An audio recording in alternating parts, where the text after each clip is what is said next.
When I first stepped out of the car and saw the villa, I told myself this would be just another family weekend, awkward, polite, predictable. But it wasn't. Not even close. There was something about the place, about the way it stood alone in the woods like it held too many secrets. The silence wasn't peaceful, it was watching me. My husband was unloading bags from the trunk, already calling for his mother. I was frozen, still gripping my phone, not because of what was on it, but because of who might text me. And what would happen if he saw? You see, it hadn't started yet. Nothing had happened. But everything had changed already. I could feel it in my skin, in the way my breathing didn't match the rhythm of the moment. His father stepped out from the shadows of the terrace, smiling with a warmth too casual, too effortless. That smile, God, I wasn't ready. "Welcome home," he said. Home. As if that word still meant something. And in that moment, I knew this wasn't going to be a vacation. It was going to be a reckoning.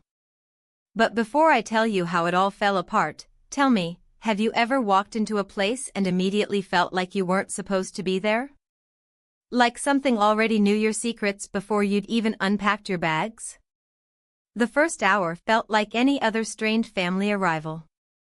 My husband was busy checking the kitchen supplies, making sure the fridge worked, reconnecting the Wi-Fi like a man desperate to feel in control. His mother fluttered around the house, opening windows, airing things out, offering too many suggestions at once. I was left to stand awkwardly with my weekend bag at my feet, like an unwanted guest in my own marriage. I took my time walking through the villa. It was beautiful, yes, but in the way old places are beautiful when they haven't been touched in years. You could feel time hanging in the corners. Faded curtains, heavy wooden furniture, the kind of rugs you tiptoe over because they feel too ancient to touch. I let my fingers graze the edge of a bookshelf, and a layer of dust came off like powdered gilt. My husband's father appeared silently behind me as I looked into the living room. "We haven't had guests in a long time," he said. His voice was calm, but with something under it, like he was testing my reaction. I turned to face him and managed a polite smile. "It's lovely," I said. And it was. But he wasn't talking about the house. I could tell. He offered to carry my bag upstairs. I refused, lightly, as any polite daughter-in-law would. But he took it anyway, brushing past me, his hand grazing mine for a second too long. Not accidental. Not aggressive. Just intentional. My pulse skipped. And I hated myself for noticing it. That evening, dinner was quiet in all the wrong ways. The clinking of cutlery was louder than our conversations. My husband talked about some issue at work. His mother nodded. His father said little. I didn't say anything at all. I was trying to be invisible, but his eyes found me more than once. I could feel the weight of them from across the table. After dinner, my husband retreated to the guest room. He needed to make a few work calls, he said. His mother went upstairs to unpack. I lingered in the kitchen longer than necessary, wiping a counter that didn't need wiping. When I finally turned to leave, I saw his father standing in the doorway, leaning lightly against the frame like a man who had all the time in the world. "You're not comfortable here, are you?" he asked. I didn't know how to answer that, so I shrugged. "It's just a new space." He nodded, watching me too closely.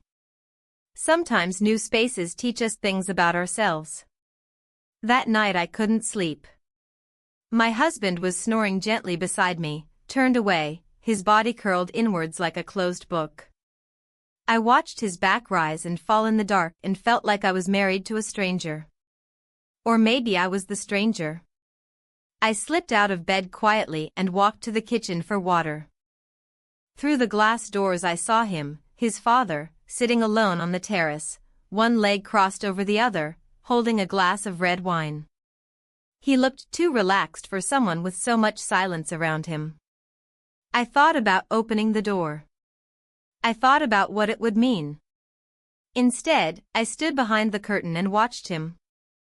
I wasn't thinking about betrayal. Not yet. I was thinking about how long it had been since someone looked at me like I was real. My husband hadn't touched me in weeks. Months, maybe. Our conversations had turned into updates and logistics. Our moments of intimacy were routine, predictable and quiet, like everything else in our lives. And yet I had told myself this was fine. This was adulthood. This was stability. But now I wasn't so sure. The next morning, everything was too bright. Sunlight poured through the windows like judgment. I stood in front of the mirror, adjusting my blouse, smoothing it over my hips. I wasn't dressing for him. Not intentionally. But I chose the soft blue one, the one that clung in the right places. The one my husband had never complimented. I told myself it was just for me. That I needed to feel good in my own skin. But even I didn't believe that. Downstairs, the family was already gathering around the breakfast table. My husband was showing his mother something on his phone. She laughed, brushing her hand over his shoulder. His father glanced up when I entered and held my gaze a moment longer than he should have. I didn't look away. We sat across from each other, barely speaking.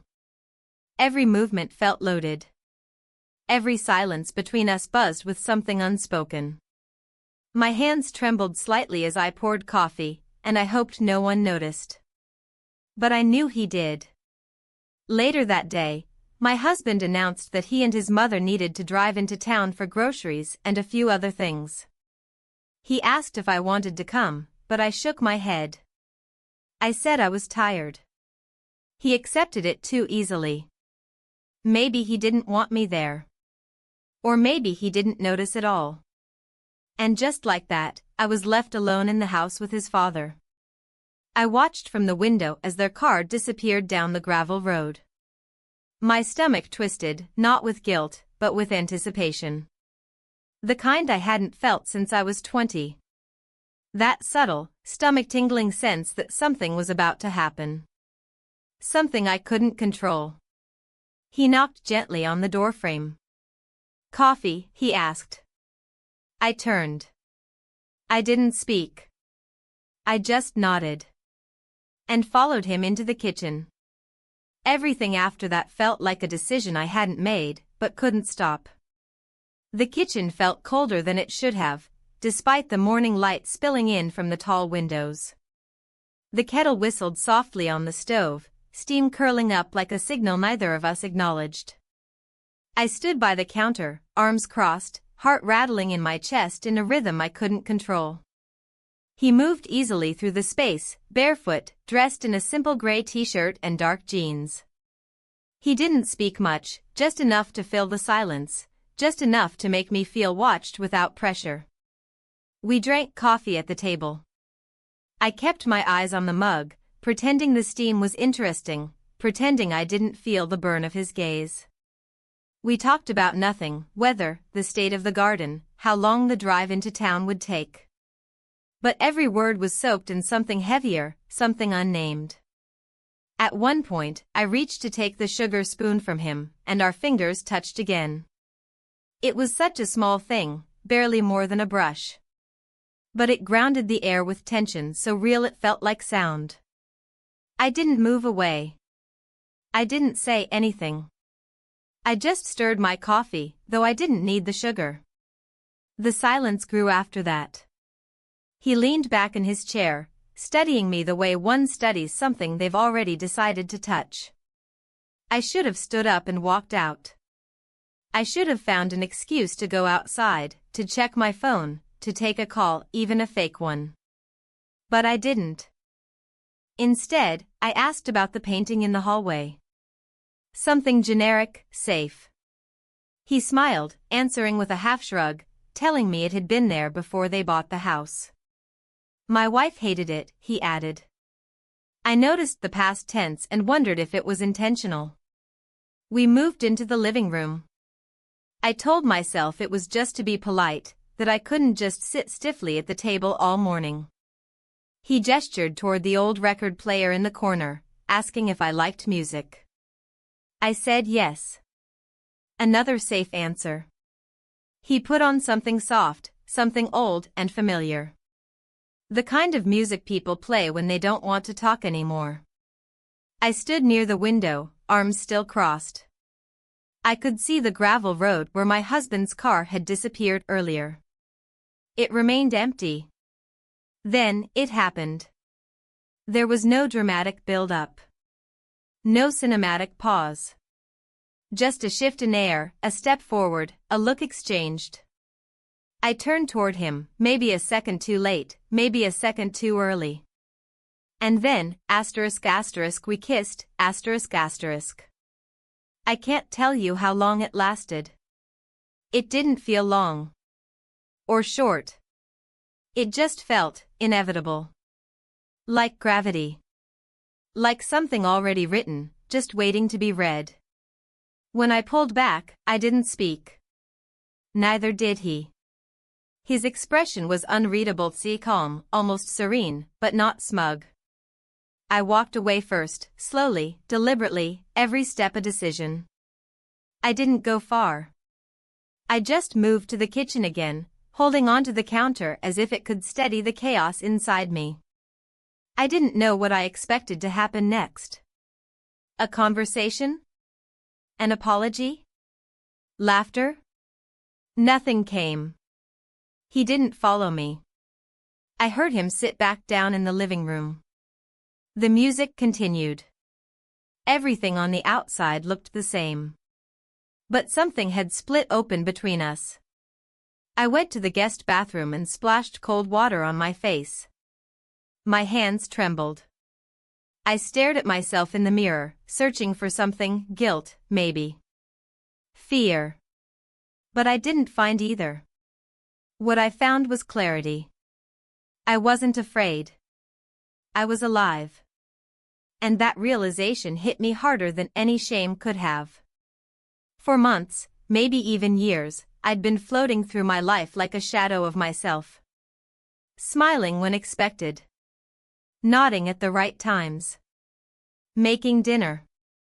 Cleaning up. Listening. Sleeping next to a man who no longer touched me like he used to. I told myself it was just a phase. That marriage was work. That love changes. But I had never stopped wanting to be wanted. And I had never admitted to myself just how much I missed feeling like someone's choice, not their routine. That afternoon, I kept my distance. I went outside, walked the edge of the property, pretending to admire the flowers, the hedges, the overgrown fence. I avoided the terrace. I avoided the living room. I avoided myself. Eventually, I saw the car returning, my husband and his mother in the front seat, bags packed into the trunk, laughing about something. I forced a smile onto my face as they pulled up, waving lightly, hoping it reached my eyes. They didn't notice anything. Not then. Not yet. Dinner that evening was livelier. My husband was in a better mood, energized from the trip, proud of the wine he picked, talking about plans for the weekend. I nodded, responded where needed, poured the drinks, passed the plates. His father was quiet again. Back to being the polite observer. Nothing in his demeanor suggested anything had happened. He didn't look at me more than once. But when he did, I felt it. Later that night, my husband wanted to talk in bed. About work. About possibly extending our stay. He wrapped his arm around me lazily, his hand landing flat on my hip, no tenderness in the gesture. I nodded again, murmured agreement, turned off the lamp when he asked. He was asleep within minutes. I lay awake, eyes wide in the dark, my body still humming from a touch that hadn't been repeated. My thoughts spun like storm clouds, silent and threatening. I knew nothing would happen again. It couldn't. One mistake, I told myself. One kiss. A moment. Nothing more. But even I didn't believe that. The following morning was defined by avoidance, small, deliberate, polished like glass to look normal. I woke before my husband, slipping out of bed as gently as I could manage, moving barefoot through the upstairs hallway while the house remained silent. The sun hadn't fully claimed the sky yet, and the soft blue of early morning pressed against the windows. I welcomed the cold air on my skin. It distracted me from the heat that still lingered under it, a residue from the day before I couldn't scrub away. I busied myself with routine. Coffee. Dishes. Folding a blanket that had been tossed onto the sofa the night before. Everything to stay occupied, to avoid stillness. Because in the quiet, there were no distractions, just thoughts. And I couldn't afford to be alone with those, not yet. He walked in unexpectedly. I didn't hear his footsteps until he was already in the kitchen doorway, the same as yesterday, like it had been rehearsed. He said nothing, and neither did I. We exchanged a brief glance, neutral, public. Safe. But beneath it was a second glance, buried in silence, shared in secrecy. It was a glance that said, "We're pretending now," and I nodded without speaking. We played the roles well. At breakfast, we were a family again. His mother had made eggs. My husband was talking about going on a hike later in the afternoon. He suggested I come along. I said yes before thinking. Reflex. Habit. The rhythm of marriage. But as he talked about trails and trees, I couldn't stop scanning the room. Every gesture felt like it had hidden meaning now.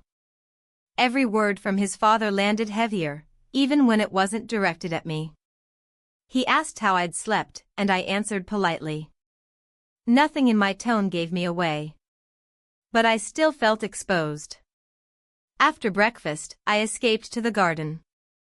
I told them I needed fresh air. It wasn't a lie. I walked the paths slowly, letting my fingers brush over the lavender bushes, the edges of damp leaves, anything that could ground me in the present moment. I tried to focus on the breeze, on the feel of the gravel beneath my shoes, on the way the sun began warming the back of my neck. But none of it worked. What happened yesterday wasn't going away. It didn't feel like something I could lock away and forget. It lived in my skin now. Every inch of my body seemed hyper-aware, like the memory had rewritten the way I occupied space. And no matter how much I told myself it was a mistake, my body disagreed. He found me in the garden a little after noon. I had my back to him, kneeling to pluck a weed near the hydrangeas, and when I stood, he was already there. Again, we didn't speak. It was the safest option. Too many words might make it real. He handed me a pair of gardening gloves without being asked. I took them. We worked side by side for 20 quiet minutes. His mother called from the terrace to offer iced tea. He went. I didn't follow.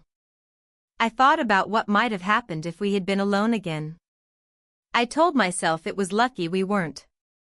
I wasn't sure if that was the truth or just a cover for my disappointment. Later, while my husband and his father went to fix something in the garage, I sat with his mother in the living room. She was knitting a new throw for the guest bedroom, eyes focused on her work. I tried to read a book I'd brought with me, but my eyes kept skipping lines. Every paragraph blurred with my thoughts. She said something, a comment about how quiet I'd been. I smiled and said I was just tired. She nodded, but I caught the way her eyes narrowed ever so slightly, like she was reading something behind my words. I couldn't tell if I was imagining it. Paranoia, maybe. Or something else. That evening, my husband wanted to make dinner together. I agreed. Again, habit. We moved around the kitchen like we always had. Comfortable. Functional. But as we chopped vegetables and stirred sauces, I felt the absence of something. The silence between us wasn't filled with tension. It was just empty. I watched him carefully. The way he focused on the food. The way he occasionally touched my waist to pass behind me. I waited for any sign, any glance, any hesitation. But there was nothing. Either he didn't know, or he didn't suspect. And somehow, that was worse. Because I had changed, and he hadn't noticed. Dinner was louder than the night before. My husband told a story from college. His father laughed at the right parts. His mother offered more wine. I smiled when I should. I laughed when expected. I played the role I'd rehearsed for years, and nobody blinked. But inside, I was splitting in two. That night, when I undressed for bed, I caught my reflection in the mirror. My eyes were tired. My mouth didn't know how to rest anymore. I looked like someone performing the idea of who they were supposed to be. My husband was already in bed, half asleep, his phone casting a soft blue glow onto the ceiling. I slipped in beside him. He mumbled something, "Good night, maybe," and turned over. I watched the back of his head, willing myself to feel close to him, to feel tethered. But I felt like I was floating. Sleep didn't come quickly. I stared at the ceiling, counting shadows, breathing slowly. Trying to talk myself out of the truth forming in my chest. Yesterday was not a mistake. It was a signal. A warning, maybe. Or a revelation. But not an accident. And even though nothing had happened since, not another touch, not another kiss, I knew deep down that something had already changed. Something that wouldn't be undone. Not by silence. Not by time. The distance in my marriage wasn't new.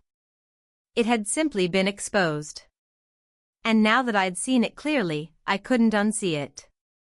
I didn't know what would happen next. I didn't have a plan. But I knew this, I couldn't keep pretending. Not for much longer. And I wasn't sure who I'd be when I stopped. The days began to blend. Morning light arrived without fanfare, and nights fell like slow curtains over a stage I wasn't sure I wanted to be on anymore. Everything around me looked the same, but internally, it felt like my life had taken a step off its axis. I performed the rituals, making the bed, brushing my hair, choosing clothes that were modest, polite, forgettable. Yet, behind every choice was a question I wasn't ready to answer. We were supposed to visit a nearby lake that day. A little drive, a small picnic, nothing elaborate. My husband's idea, of course, an effort to make the weekend feel more like a vacation and less like a carefully managed time capsule of memories. He had packed a basket with sandwiches and drinks and reminded everyone to bring hats and sunglasses. His mother added sunscreen. His father said nothing but was ready first, waiting near the car with his arms crossed like he'd been standing there all morning. I sat in the back seat this time, my husband beside me in the front, offering updates on weather, traffic, road conditions. His mother hummed in agreement, adding occasional comments. His father drove in silence, his eyes on the road, his hand steady on the wheel. I kept my gaze out the window, watching the trees blur past like I could disappear into them if I stared hard enough. At the lake, everything was perfect. A clear sky, the smell of pine, a wooden dock that creaked under our steps. The water glistened like glass. We laid out blankets, unpacked the food, made jokes about ants and sunburns and forgotten forks. But beneath it all was a current I couldn't ignore. I felt it in the way I kept adjusting my position, never quite comfortable, never able to relax. I noticed that his father rarely looked at me directly anymore. His gaze would flick past me, settle briefly, then move on. But I still felt it. Every time. Like a soft breath on the back of my neck, gone before I could turn. At one point, my husband and his mother went for a short walk up the hill to take pictures of the view. I stayed behind to watch our things. His father lingered too. We didn't speak. I focused on folding the sandwich wrappers, aligning them in a neat stack I didn't need to make. Then, he spoke. "You're not who I expected." It wasn't a compliment. It wasn't an accusation. It was simply a statement, dropped between us like a stone in shallow water. I didn't reply. I wasn't sure how. After a few seconds, he stood and walked toward the water, hands in his pockets, his steps slow and deliberate. When the others returned, we acted like nothing had passed between us. We packed up, made casual small talk, laughed when the car's trunk jammed halfway. I watched my husband, his easy smile, the way he reached for his mother's hand to help her down the slope, and I realized something painful. He didn't see it. Not me. Not the shift. Not the space growing between us like a crack in old glass. He was content in a version of our life that no longer existed for me. And worse, maybe it never had. That evening, back at the villa, everything resumed its normal rhythm. His mother began preparing dinner, my husband went to take a call on the terrace, and I excused myself to the upstairs guest room to rest my back. It wasn't a lie, I was tired. But not in the way they understood. I lay on the bed and stared at the ceiling. The wood above me had small cracks, like veins in aging skin. I traced them with my eyes, following patterns that didn't go anywhere. I tried to name what I felt. Regret? Shame? Excitement? No single word fit. It was all of them and none of them at once. It was the heavy weight of knowing you'd crossed a line that couldn't be uncrossed and realizing the world hadn't noticed, but you had. Dinner passed without incident. We sat, we ate, we cleared the table. His mother complimented the sauce I'd helped stir. My husband said he wanted to do a fire in the outdoor pit later. His father nodded. I said I'd come if I wasn't too tired. After the dishes were done, I went back outside. Not to the terrace. To the side garden, near the old wooden bench beneath the oak tree. It was a quiet corner of the property, shielded from view, overgrown but not wild. I sat alone for a while, listening to the low buzz of insects, the occasional rustle of leaves. I didn't hear him approach, but I wasn't surprised when he did. He didn't sit. Just stood a few feet away, hands in his pockets again. Like he didn't know what to do with them. Like he didn't want to reach. "We should talk," he said finally. I shook my head. "There's nothing to say." He was quiet for a moment, then said, "That's exactly the problem." I didn't respond. I couldn't. Because if I started talking, I wasn't sure I could stop. Not just about the kiss, but about everything. The loneliness. The ache of being unseen. The quiet resentment I had tried to ignore for years. The fact that I had been unraveling long before this moment.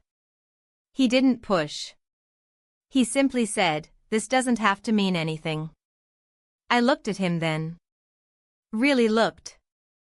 And something inside me twisted. It did mean something. Maybe not to him. Maybe not in the way either of us understood yet. But to me, it meant everything. Not because of what had happened, but because of what it revealed. That night, I stayed up long after everyone went to bed.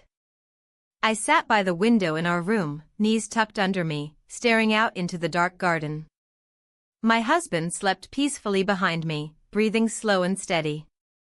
He hadn't noticed the way I flinched when he brushed my hand earlier.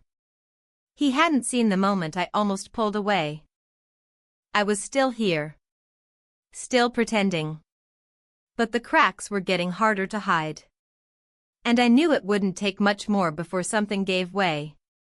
The next morning came slowly, with a softness that felt like false mercy.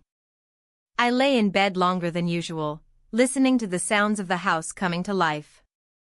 Drawers opening, Footsteps across creaking floorboards. The faint clatter of plates downstairs. My husband had already gotten up. I could hear his voice blending with his mother's in the kitchen, calm, pleasant, familiar. I stared at the ceiling, my hands folded over my stomach, trying to steady the weight inside me. Eventually, I dressed and went downstairs. I chose a simple dress, neutral in color, modest in fit, something unmemorable. I didn't want to be noticed.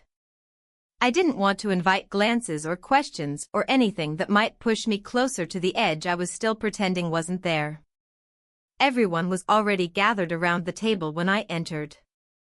Breakfast was laid out neatly: toast, fruit, eggs, coffee.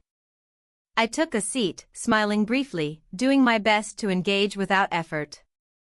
I added honey to my tea, listened to a story my husband's mother told about a neighbor's runaway dog, and laughed at the right moments. I let the words pass through me like wine through leaves. He was quiet. The same as before. His movements controlled. His voice even. He spoke when spoken to, added brief commentary when appropriate, but didn't linger. If I didn't know better, I would have believed nothing had ever happened between us. But I did know better. And so did he. After breakfast, my husband suggested a trip into town. There was a weekend market he wanted to show me. Local vendors, homemade everything, he said, enthusiastic. I nodded, said it sounded nice, and stood to help clear the dishes.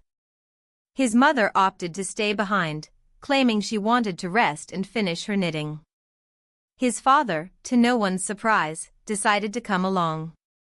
My stomach tightened the moment I heard the words, but I kept my expression still.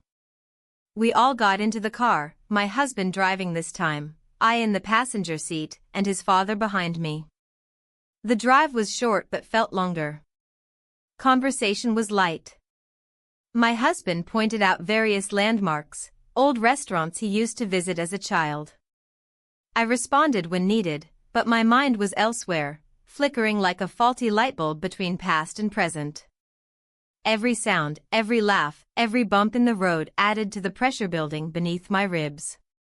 The market was as expected, busy, colorful, alive with chatter and scents. Handmade candles, wooden bowls, baskets of fruit and wildflowers. We moved as a group at first, browsing slowly, pausing at booths, smiling at vendors. I kept close to my husband, looping my fingers through his arm when it felt appropriate. I told myself it was necessary, protective, an anchor. But at some point, we drifted. My husband became engaged in a long conversation with an old school friend he hadn't seen in years. I excused myself politely, saying I'd look at the pottery stall nearby. No one objected. I found myself beside a table of ceramic dishes, each with hand-painted patterns, spirals, vines, quiet little scenes. I picked one up and ran my fingers along the edge, appreciating its imperfections. It was peaceful for a moment. Then I felt it, his presence. I didn't need to turn to know he was there. I could sense him behind me, the same way you sense a shift in air pressure before a storm. He stepped beside me casually, his hands in his pockets. I didn't follow you, he said, his voice low, neutral. I didn't ask you to, I replied, not looking at him. There was silence between us, long enough for it to feel intentional. Then he said, "This isn't sustainable." I finally turned to face him. I know. He studied me for a moment, not with the hunger of someone pursuing something forbidden, but with the quiet frustration of someone who had already gotten too close. "You look tired," he said. "I am," I replied. That was all. He didn't push. He didn't linger. He nodded once and walked away, disappearing into the crowd. I stood there for another minute, trying to catch my breath, trying to remind myself where I was and why I was pretending this was just another Saturday. I found my husband soon after. He was still talking, animated and smiling. He introduced me to his friend, who made polite small talk about the weather and the traffic.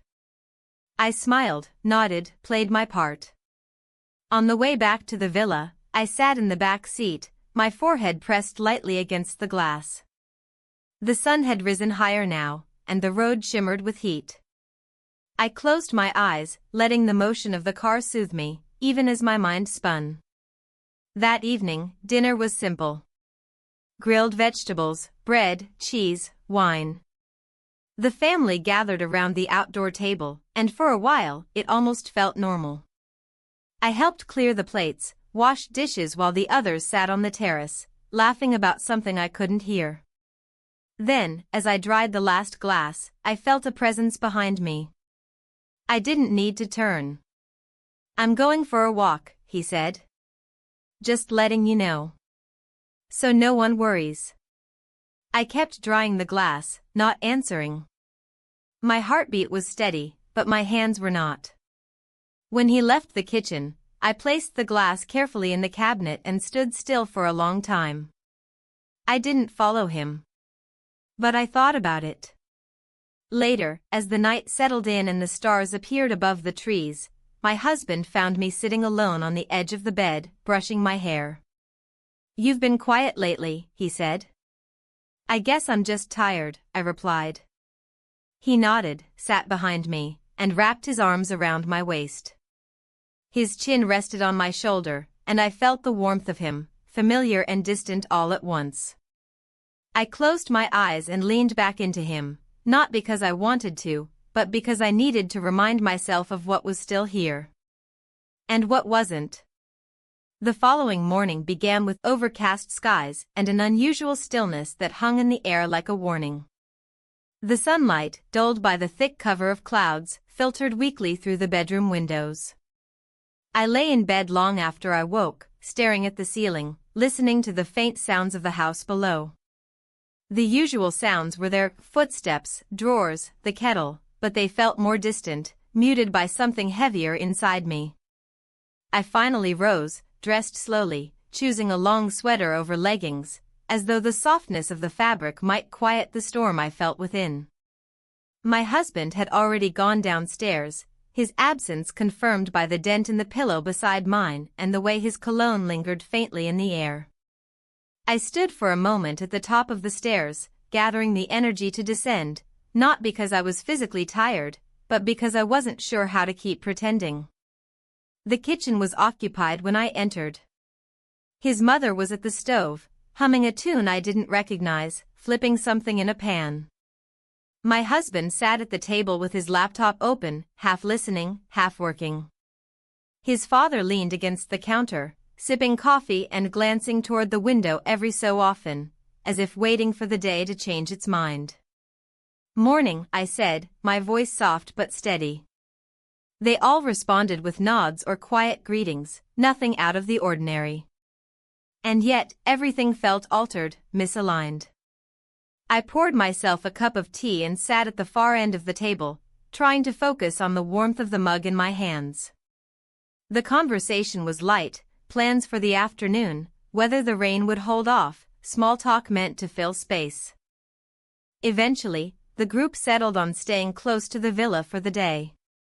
His mother wanted to finish her knitting. My husband had some work to catch up on.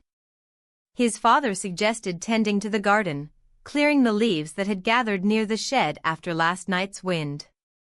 By mid-morning, I found myself alone on the back porch, a book in my lap and a blanket draped across my legs. I wasn't reading. My eyes traced the same paragraph over and over, never absorbing the words. I was listening, to footsteps, to doors opening, to the shifting of gravel under shoes. I wasn't waiting for anything in particular. But my body was. Around noon, my husband called from the kitchen, asking if I wanted to go into town with him. He needed to pick up some supplies for work. I hesitated. Not because I didn't want to go, but because a part of me wondered what would happen if I stayed behind. In the end, I told him no, that I had a headache and needed some rest. He accepted this without question, and minutes later, the the car pulled away down the gravel road. Silence fell again, deeper this time. I remained on the porch for a few more minutes, my book still unopened. Then I stood, walked back inside, and paused by the doorway to the living room. His father was there, standing by the window, looking out across the trees. He didn't turn when I entered, but I knew he was aware of me. We didn't speak. Not at first. I moved to the sideboard, adjusted a vase that didn't need adjusting. He continued looking out the window. The quiet between us stretched, thick and waiting. Finally, he turned. His face was unreadably calm, composed, but with something beneath the surface. I couldn't name it. I didn't think he'd leave you alone again, he said, not unkindly. I told him to go, I replied. My voice was steady, but my hands were not. I clasped them behind my back. Another pause. Then, gently, he said, "You're not yourself." I looked at him fully now. Maybe I never was. That truth landed with more weight than I expected. It wasn't just about the last few days. It was about everything that had come before, years of silence, of doing what was expected, of being good, agreeable, safe. And in that moment, I realized I didn't want to be safe anymore. We didn't move closer. We didn't touch. We stood across the room, surrounded by furniture that had witnessed nothing and everything. There was no need for more words. We both understood where this path was headed. Later, we found ourselves in the kitchen again, preparing lunch without speaking. The rhythm was oddly familiar, slicing, pouring, stirring. I handed him the knife when he asked, our fingers brushing again, just slightly. And in that subtle contact was an entire conversation, restrained, deliberate, full of questions neither of us dared to ask. We sat at opposite ends of the table. I ate slowly, methodically, barely tasting the food. He watched me in moments, careful not to linger. We talked about nothing. About the overgrown grass, the cracked stone path by the shed, a tree limb that might need trimming. Every word a placeholder for something we couldn't say. When the sound of the car tires on gravel returned that afternoon, I felt a strange wave of both relief and disappointment. My husband was back. The balance had been restored. The mask could go on again. He kissed me lightly on the forehead when he walked in, asked how I was feeling. I told him the headache had passed. He smiled, brushed a strand of hair behind my ear, and turned to unpack the bags. I stood there, watching him, wondering if he had any idea that his touch felt like a memory instead of a present moment. That night, after dinner, the family sat outside by the fire pit. My husband poked at the logs, adding more wood as the flames dimmed. His mother wrapped a shawl around her shoulders. His father sat slightly apart, staring into the flames like they held answers he didn't yet have. I stayed quiet, wrapped in my own silence, my gaze shifting between the faces I knew so well and the fire I didn't trust.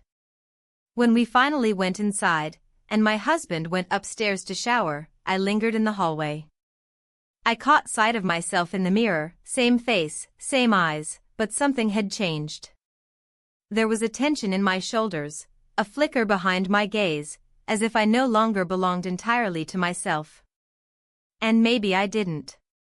Because something had shifted. Not just in me. In everything. And I wasn't sure there was a way to turn it back. We spent the night together.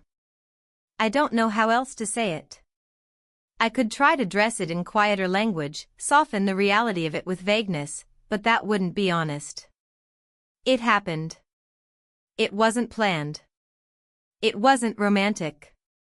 It wasn't even reckless, not in the traditional sense. It was something else entirely, a surrender, a crossing over, a quiet act of disobedience not just against my husband, but against the version of myself I had been curating for years. It began with stillness. A house emptied by coincidence. My husband, gone for the night to visit a college friend who happened to be passing through a neighboring town. His mother, called away by her sister, something about a medical appointment and moral support. I stayed behind, claiming fatigue, though I knew the truth even as I said the words. He was already on the terrace when the sun began to dip low behind the trees, a half-finished book in his lap, a glass of something amber at his side. I hovered near the doorframe for a moment before stepping out, my feet barely making a sound on the old wooden boards. Neither of us said anything. The silence was complete but not awkward. The kind of silence that fills the spaces between people who know something irreversible has taken root. I sat in the chair opposite him, hands folded in my lap. The evening air was warm but not heavy, just enough of a breeze to stir the leaves. Somewhere in the distance, a bird sang a fractured melody that faded as quickly as it began. We didn't touch at first. That didn't come until later. What happened before that was worse, or maybe better. We talked. Not about us. Not about the kiss. Not even about my husband. We talked about years. About aging. About regret. About silence and what it does to people who think they've escaped it. He spoke about things I never knew he carried. His early days in this very house, long before it belonged to him. The way it felt too large when his own father died. How he tried to fill it with routine, with order, with people. And how none of it worked. I talked, too. About how I'd started disappearing long before I ever arrived at this villa. How my marriage was not broken in any obvious way, but how it had become a series of unspoken compromises I couldn't trace anymore. About how I sometimes envied people who admitted they were unhappy, because at least they had the words for it. Eventually, he stood and lit the lantern that hung above us, its soft glow pulling us further from the world outside. The night deepened, but neither of us moved to go in. The wine between us was untouched for a while, forgotten in the weight of the moment. And then, slowly, he stepped closer. He didn't ask. He didn't lean down with expectation or urgency. He just stood there, waiting for me to either close the distance or end it. I didn't move right away. Not because I was uncertain, but because I wanted to know what it felt like to be the one who decided. When I did finally rise, everything else fell away. The hours after that passed in a blur of quiet moments that no longer belonged to anyone but us. The bed wasn't cold. The room wasn't unfamiliar. And I wasn't afraid. Not of the act itself. Not of what it meant.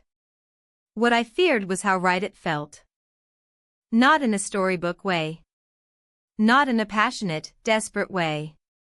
But in the way that silence sometimes gives more than words ever can.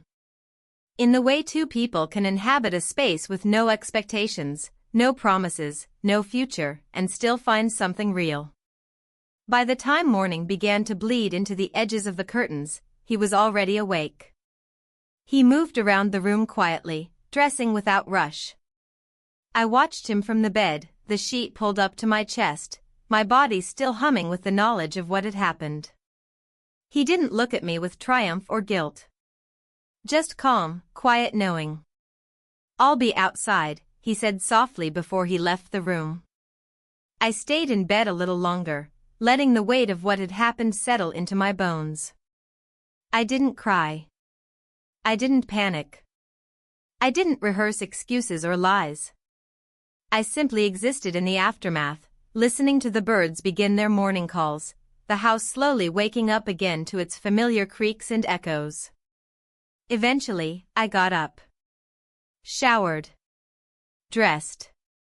I looked in the mirror and saw someone I didn't quite recognize, but not because I looked different. I looked the same. Same hair, same eyes. But there was something in the way I held my gaze now. Not pride. Not shame. Something quieter. Something stronger. Downstairs, the house was already returning to normalcy. His mother had arrived early, bringing fresh fruit and herbs from the garden. She moved through the kitchen like no time had passed, humming under her breath.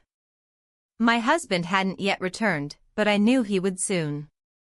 He was in the garden, raking leaves as if it were any other day. When I passed him on the way to the porch, our eyes met for a second too long. Not dramatic. Not lingering. But enough.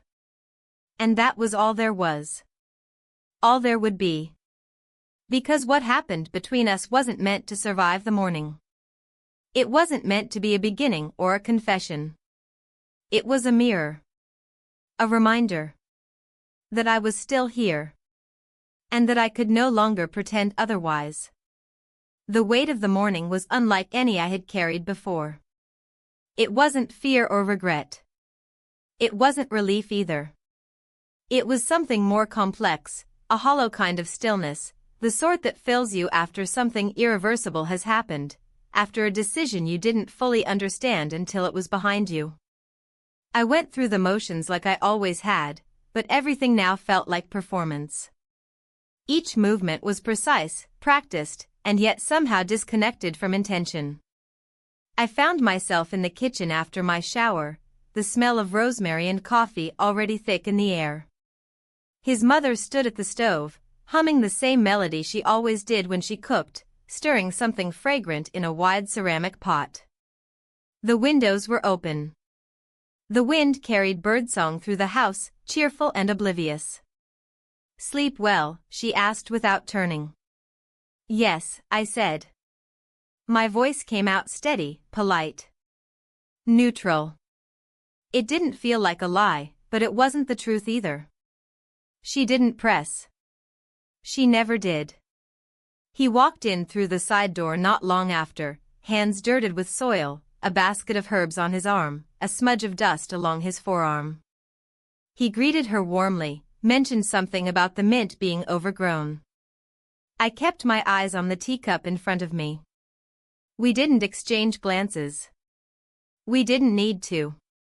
The rest of the morning passed in quiet increments. My husband returned before lunch, entering the house with the energy of someone who'd slept elsewhere and wanted to re-establish his presence. He brought stories, local gossip, a few bags of unnecessary market trinkets he thought we'd all appreciate. He kissed me on the cheek, too casually, the way someone kisses a familiar surface they don't quite see anymore. I smiled in response, automatic. Lunch was served outside under the vine-covered pergola. The weather had cooled slightly, the clouds thinning into streaks of white above the hills. The table was full, fresh bread, garden vegetables, roasted potatoes with garlic and thyme. We sat close, chairs scraping the stone floor, plates passed from hand to hand. I was quieter than usual, but no one seemed to notice. My husband did most of the talking, recounting his night with exaggerated detail. His mother laughed. His father nodded in the right places. I refilled everyone's water without being asked. At one point, I glanced across the table and caught his eyes for the first time since that morning. The look was brief, unreadable. But it carried weight, acknowledgement without expectation. Whatever we had done, whatever it had meant, it wouldn't be spoken of. That was clear. And still, the silence around it screamed in my mind. Later, after the table was cleared and the dishes washed, my husband pulled me aside in the hallway. He had that earnest, apologetic tone he used when he knew he'd been gone too long. "Sorry I left you here alone," he said. "I should have asked if you wanted to come." I told him it was fine.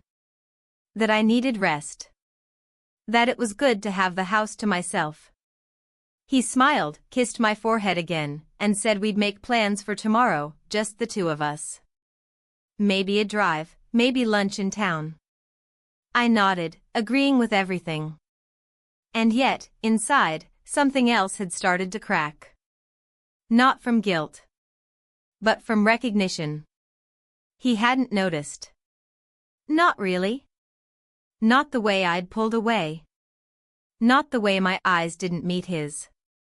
Not the space I was holding that he no longer filled. His version of intimacy had become a routine. Check-ins. Light touches. Future promises we both knew would fade into forgetfulness. The rest of the day felt like drifting in a slow river, peaceful, but with an undercurrent you couldn't quite escape. I read for a while in the garden, the pages turning without meaning. I watched his father trim branches near the edge of the property, careful and methodical. I helped prepare dinner again, listening to the sounds of pots and knives and humming. When evening came, my husband suggested a walk through the woods behind the house. The trail was short, a loop that curved behind the property and led back through a small clearing. I said yes. There was no reason not to. We left just before the sun dipped behind the trees. The path was narrow and damp from yesterday's rain. Leaves stuck to the soles of our shoes. My husband talked as we walked, about work, about the villa needing repairs, about calling a contractor to fix the porch railing. I nodded in the right places, my replies short, thoughtful, quiet. I knew he sensed something different in me, but he didn't name it. Perhaps he thought it was exhaustion. Perhaps he thought I'd drift back to him once we returned home. As we walked deeper into the woods, the air changed, cooler, quieter, heavier. He reached for my hand, and I let him take it.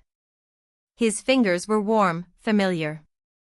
But even as our hands touched, I felt further away than I ever had before. Back at the house, dinner was simple. Pasta with olive oil and basil, salad from the garden. We all sat together again, the same as always.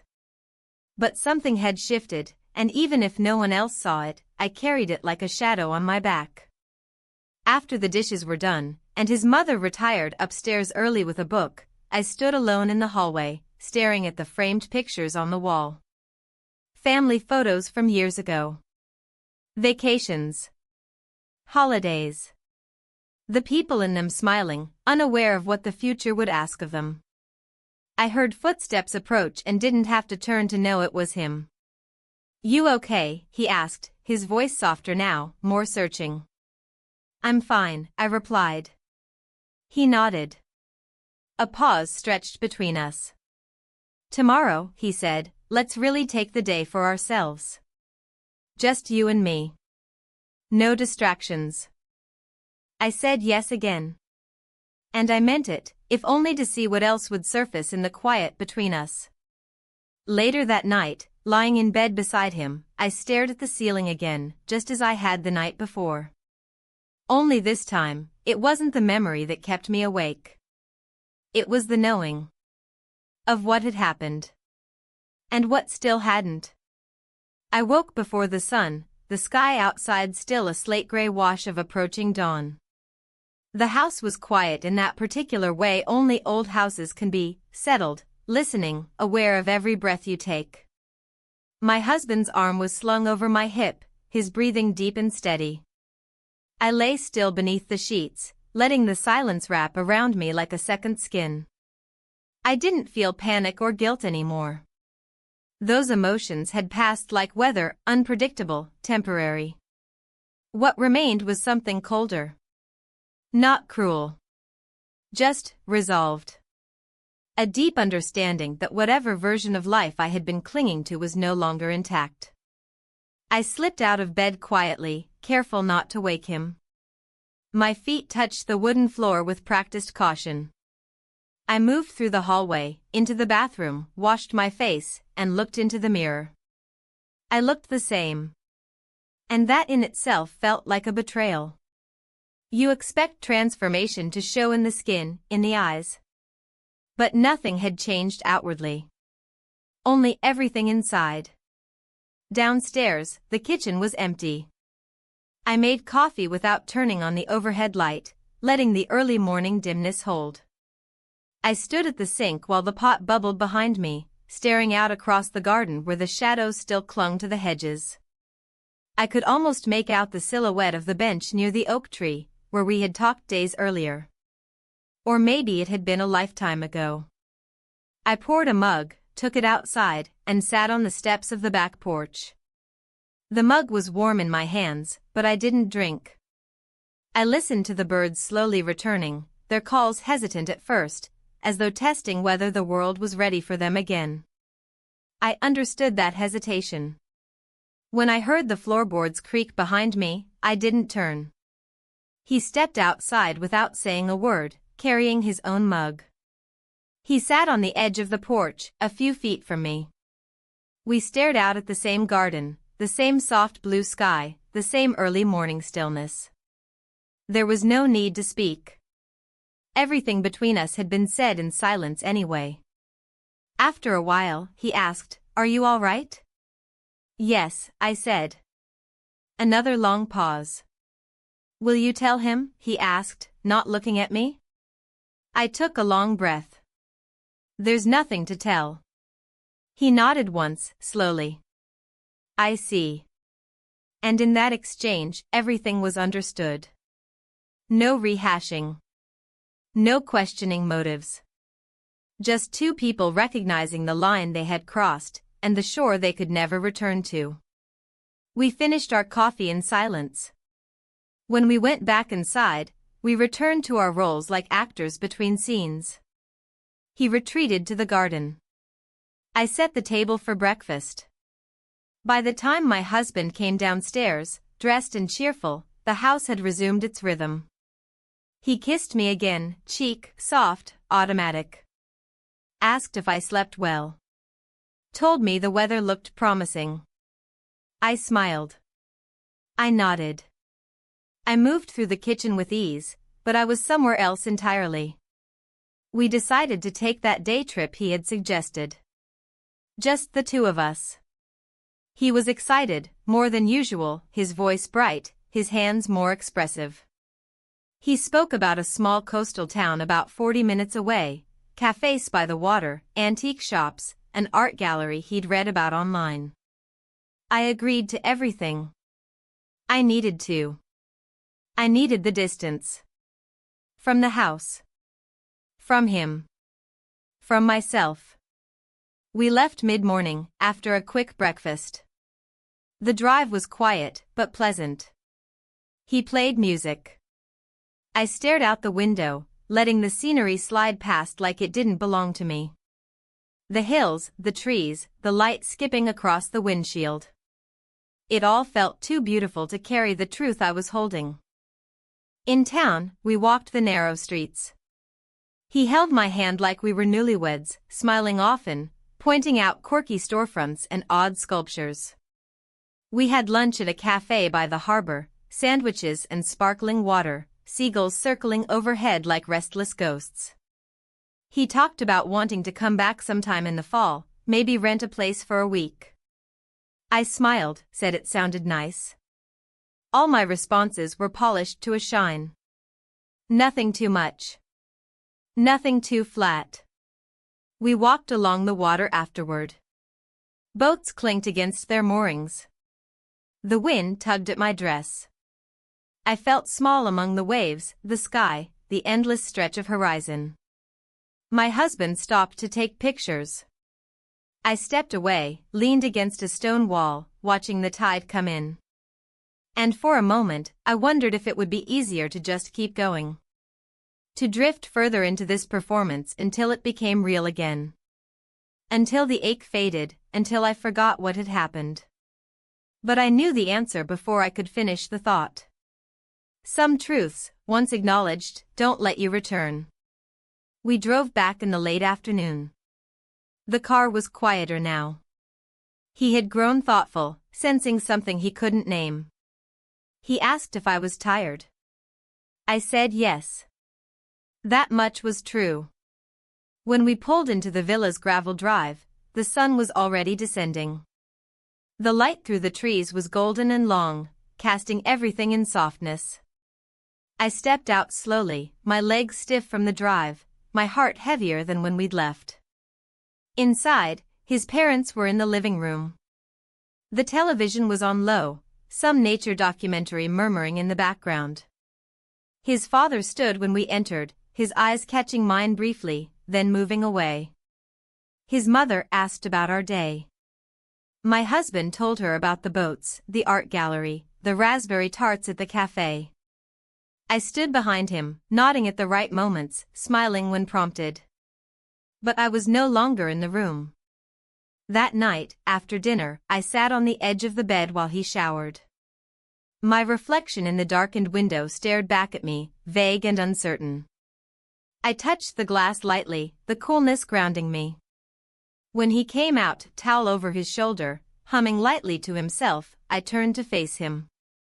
"Do you ever think," I asked, "about who we used to be?" He looked surprised by the question. "Of course," he said. "But people change. That's normal. Do you think we changed together?" He hesitated, just long enough. "I'd like to think so," he said. "Why?" I smiled. "Just wondering." We got into bed. He curled beside me, his arm around my waist, his body warm and familiar. I let him hold me. I let him believe it was enough. And in that stillness, I realized something quietly devastating. You can love someone deeply and still feel completely alone beside them. And now, I wasn't sure if that feeling would ever leave. Morning arrived with a light drizzle, soft enough to go unnoticed unless you watched the glass. The windows were streaked with condensation, and the garden beyond was blurred into watercolor shapes, green, gray, the occasional movement of a leaf trembling under the weight of a drop. I stayed in bed longer than usual, listening to the rain pattering on the roof, the gentle creak of the old beams above. My husband slept beside me, turned away, his breathing calm and distant. There was no urgency to the day. We had agreed the night before that it would be our last full day at the villa before returning to the city. He had work waiting. Schedules. Meetings. Reality, as he called it. He'd said it with a smile, assuming I would share the sentiment. I had smiled too. I did that a lot now. When I finally got out of bed, the house was already in motion. His mother was making breakfast, eggs, toast, herbs from the garden. His father sat at the table with the newspaper, glasses low on his nose, coffee in hand. I walked in quietly, nodded, poured tea. The morning passed with a kind of forced gentleness, each of us aware of the ending coming, none of us naming it. After breakfast, my husband suggested a walk through the nearby orchard trail. Just the two of us. "We haven't done it yet," he said, already tying his shoes. I agreed, of course. It was expected. There were many things expected of me, and I had learned how to fulfill them without feeling. The trail was damp but manageable. The path curved gently between trees heavy with the scent of wet bark and fruit just beginning to ripen. He spoke the entire time about future projects, renovations we could do in the apartment, maybe coming back to the villa next spring. I nodded, asked questions when necessary, offered affirmations where appropriate. But my mind was elsewhere. I kept thinking of the silence between sentences. The tiny cracks between words. I thought of how we'd lived so long in those cracks. How much had been left unspoken between us. Not just recently. For years. At one point, he stopped to pick up a fallen apple, brushing the dirt off with his thumb. He handed it to me like a symbol, smiling like it meant something. I took it and smiled back, holding it carefully in both hands. We walked in silence for a while after that. When we returned to the villa, the house felt smaller. As if we had already begun to pull away from it. I packed slowly, folding my clothes with unnecessary precision, aligning edges, smoothing wrinkles. My husband moved more quickly, humming as he zipped bags and crossed items off his checklist. By midday, we were ready. The car was loaded. The rain had stopped, and the sky had opened slightly, allowing streaks of sun to warm the driveway. We stood outside, the four of us, exchanging hugs, words of thanks, plans for future visits. His mother kissed my cheek, her hand resting lightly on my shoulder. His father shook my husband's hand, clapped him on the back, then turned to me and offered a quiet nod. I returned it without hesitation. As we pulled away, I looked back only once. The house stood where it always had, the shutters closed, the ivy climbing. Nothing had changed. Not visibly. But I had. The drive home was quiet. My husband was tired and let the radio fill the space. I stared out the window, the countryside slipping by in steady rhythm. I thought about the last 10 days. The slow unraveling. The moments I hadn't planned. The choices I couldn't take back. Back in the city, everything returned to its usual shape. Our apartment greeted us with the familiar scent of still air, the hum of appliances, the filtered light through the blinds. My husband went straight to the bedroom to unpack. I lingered in the living room, standing in the middle of the space like a guest. I didn't cry. I didn't collapse. I didn't feel broken. What I felt was distance. An inner shift. The certainty that whatever had been real between us had moved. Not disappeared, but changed its nature. Muted, buried, altered by truths that now sat too close to the surface to ignore. The next days passed in routine. Work. Errands. Dinners. Conversations about things that didn't matter. We fell back into patterns, but they no longer fit the way they used to. Like clothing that had shrunk slightly in the wash, wearable, but uncomfortable. One evening, while I folded laundry, I noticed a faint scratch on my wrist. Probably from the garden. I touched it absently, surprised by how something so small could still sting days later. It was a metaphor I didn't need to unpack. A week later, I received a letter. No return address. No signature. Just a plain envelope, slightly weathered. Inside, a single line written in clean, deliberate handwriting. Asterisk, you don't owe anyone your silence. Asterisk. I folded the paper carefully and placed it in the drawer beside the bed. I didn't tell my husband. I didn't need to. That night, I stood at the window for a long time, watching the lights of the city blink and pulse. Below, people moved through their own stories, unaware of the ones unraveling above them. I thought about choices. About what we live with. What we carry. What we leave behind. And I understood, fully and finally, that silence is also a decision. A powerful one. But not always the right one. One day, I would speak. Maybe to him. Maybe to myself. Maybe to no one at all. But not tonight. Tonight, I would stand still. I would breathe. I would exist in the quiet between what was and what would come next. And that, for now, was enough.